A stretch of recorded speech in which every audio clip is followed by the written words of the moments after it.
my life. I was running myself ragged. I was never taking care of myself. I was taught to put everything and everybody else first. Does that sound familiar? We're all taught that. We're taught to work hard and then play. The problem with that is if we're working all the time and we're not taking care of ourselves, or if we're serving others all the time and not taking care of ourselves, there's no way that we're bringing our full potential, our full self, and the best version of ourselves to any given event, whether it's work, whether it's relationships, friendships, family, playtime, vacation. You can't bring the best version of yourself to any situation if you are not practicing self-care. It's difficult on any given day, but especially during really busy times like around major events or the holidays. But these 6 laws of self-care that I'm going to teach you today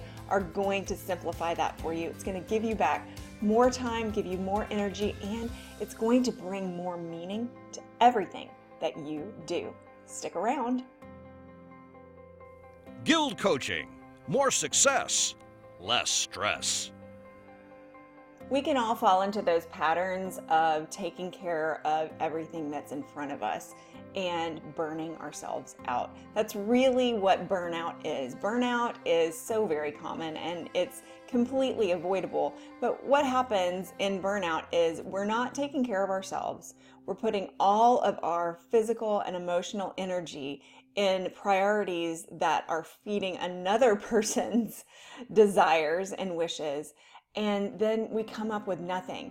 People get sick, people have to take sabbaticals, people try to use their vacations to recover, and then they just come back and the mountain is still there. All of these habits are really making us very unhealthy people, and full confession, they make me a complete grump if I fall out of my self-care routine. God help everybody around me, because I need those things, and so do you. So that's why today I'm going to share with you my 6 laws of self-care that I follow to make sure that I'm not a grump and that I can serve you and all of my clients, my husband, my family, my friends, my community with the best version of myself. I make sure that Dr. Jane is showing up with the best version of Dr. Jane so that I can really be at my full potential. The first is the golden rule of self-care. Take a look at the screen right now. Here it is. If it feels like a chore, it's not self-care. If it feels like a duty, if it feels like you have to do this because somebody wants you to do it, or it's not exactly what you want to be doing, then it's not self-care. There are several examples of this that I'll give you in just a second, but the number one thing you need to know is that you shouldn't be kidding yourself into thinking that things that you're doing that other people want you to do are actually feeding your soul and feeding your body and feeding your health. They're not. They are things that drain you. Self-care items don't drain you. They fill you up. A couple of examples. I have a dear friend who always takes her mother to the symphonies on Sunday afternoons. And she has told me before, well, no, I took some time off to take mother to the symphony, blah, blah, blah, blah, blah, blah, blah. But she's exhausted and tired. She doesn't want to go hear the symphony play. Her mother wants to go hear the symphony play. And so she's doing this thing, she's taking this time off. And is it relaxing to sit there in the concert venue and listen to beautiful music? Possibly, if that's your thing, but that's just the thing. It's not her thing, it's her mother's thing. And is it kind that she's doing this for her mother? Absolutely. Should she tell her mother, who can no longer drive, no, I'm not going to take you to do this thing that you love? Probably not. She should probably do that thing for her mother, but she shouldn't count that down as an item of self-care for herself. She should count that as an act of kindness that she's doing for a beloved family member. One example from my life is I love to go get pedicures. There's this wonderful salon close to me. The people are so kind. They know me because I'm in there fairly often. and they have these amazing massage chairs. So while you're sitting in this massage chair, your feet can be in this tub of warm water with these wonderful salts and essential oils, and then you get your feet rubbed on and you leave and your toenails look pretty. So hey, what's not to like? I love going and just sitting back and closing my eyes and enjoying the moment. I have a friend who also loves to go get pedicures, but to her, pedicures are time to sit there and chat and talk about things and laugh, and that's fine. I love doing that with my friends. But my pedicure time is for me. It's not for me to sit there and work or for me to sit there and talk to somebody. I really love that time, taking deep breaths, being quiet, practicing mindfulness, fully paying attention to the wonderful foot massage that I'm getting or leg massage that I'm getting at the time. And so when I used to go with her, that self-care treat that I was giving myself really just drained me further. So now what I do is I get them by myself, and then she and I will go and grab a bite to eat together and do our chatting there. And in that way, I am getting fed with the friendship side of things, but I'm not sacrificing an item of my self-care and turning it into something that somebody else wants. So that is the number one cardinal rule of self-care. Here is another one. Release expectations. This is not only a gift for you, it is a gift for everybody around you. When you set your own expectations of what other people could be doing or what they should be doing, then you're just setting yourself up for disappointment. Don't expect your spouse to read your mind about that special gift that you want for your birthday or for the upcoming holiday. Don't set that expectation. If you don't set the expectation, then you can't be disappointed when it comes. If there actually is something that you want, understand no one is a mind reader and you should use your words. Don't expect your kids to be perfect. Know that they're going to be messy, even in that perfect, pristine outfit right before your family picture is taken. Don't set expectations like that. Stop dwelling on relationship difficulties of past family events, which then darken your upcoming dinner with your family or holiday celebration with your family. Watch for opportunities to change that story. What I mean by that is, let's say that it's Thanksgiving or Christmas, Hanukkah, whatever your family celebrates together. And let's say you have an uncle named Joe and you have your granddad. And Joe and granddad are known for arguing about politics. And after a couple of holiday beverages are had, there's going to be an argument. How do you change that story instead of saying, oh gosh, hey, let's plan our out time so that we miss this interaction?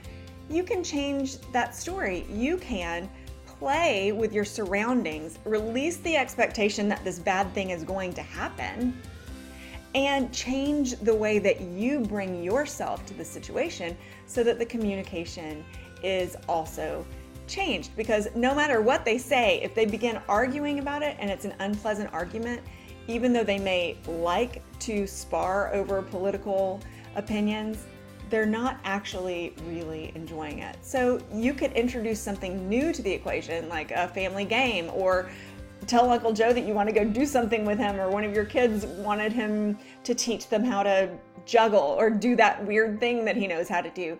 And introduce that into the equation, you can break that pattern. If you can break that pattern of communication, not only with your family, this can happen with friends, this can happen with coworkers.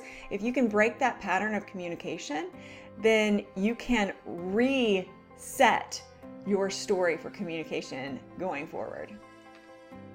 Your next rule is have a regular routine and stick to it. This means that you have a routine that you stick to, and you can shift it a little bit on occasion, but you have a general routine that you stick to, whether it's December 31st or some random day in June. It means that you know the things that you need to eat to make you feel your best. You know what you're going to do first thing in the morning to help you feel your best. And speaking of that, morning routines are very, very important. So check the links in the description of this video, and you're gonna have some little freebies down in there. I've got a workbook that helps you set your own positive morning routine for success. So check that out down there in the video description. If you do have a routine, if you do have a morning routine or a meal routine or a sleep routine, let me know. Go down to the comment section and tell me what you're doing or tell me what you're having problems with. I promise I will personally respond to every single comment and help you to either expand something that's working well or correct something that's not really working. Really want to hear from you. But this is definitely something that you have to do. This will save you during the holidays. You see those people who gain weight during the holidays and they have to diet like crazy to get ready for swimsuit season. Not you, because you'll have a regular routine. And does that mean that you can't eat the donuts that somebody brings into your office or that tray of wonderful salted caramel brownies? Doesn't that sound good? No, it doesn't mean that you can't do those things. It means that you can do those things because it's a treat, it's an exception, and you have made space for them in your life because you have a regular routine and you stick to it, except on special occasions. Your next rule seems simple: sleep. But it's not really simple because a lot of times there are parties or special occasions. It's really easy to fall off your sleeping routine as easily as it is for you to adopt negative dietary habits. Don't let yourself get run down. That sort of getting run down is burnout. What happens to your body physically when you get run down is you're damaging your immune system. And your immune system is that awesome little thing inside you that helps you fight off the bacteria and germs that you come in contact with every day. Especially during flu season and cold season, it can be detrimental to your health to be run down. So getting enough sleep and having a healthy diet are really two of the main self-care items that you can have that are easy to do on a regular basis that can help improve your immune system and make you a germ and bacteria fighting machine so that you don't get sick. And here's your last one. We need you to schedule yourself for real life. What does that mean? That means that you are packing in additional time that you either deep down know is needed or that you don't know is needed yet. So how do you schedule for the unknown? Well, you have to build in extra time to your schedule.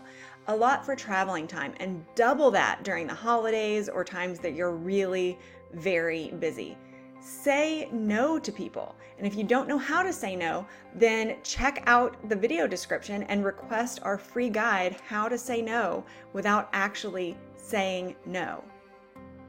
These scheduling secrets are things that some people think that they can't do, but anyone can do them. So that's something else you can check out in the video description. Our program to help you schedule your life and manage your time beautifully so that you're never late, you're never run down, and that life starts with you and your self-care is prioritized. It's called Freedom by Design. So look for that link down below and I will pop you over to a website and tell you all about it and how you can be a master of your own time and your own schedule. If this video has been of any use to you, please give me a thumbs up and click that subscribe button so that you get notified every Monday when we drop a new video to help you live a more successful life with lower stress. See you next time. Bye-bye.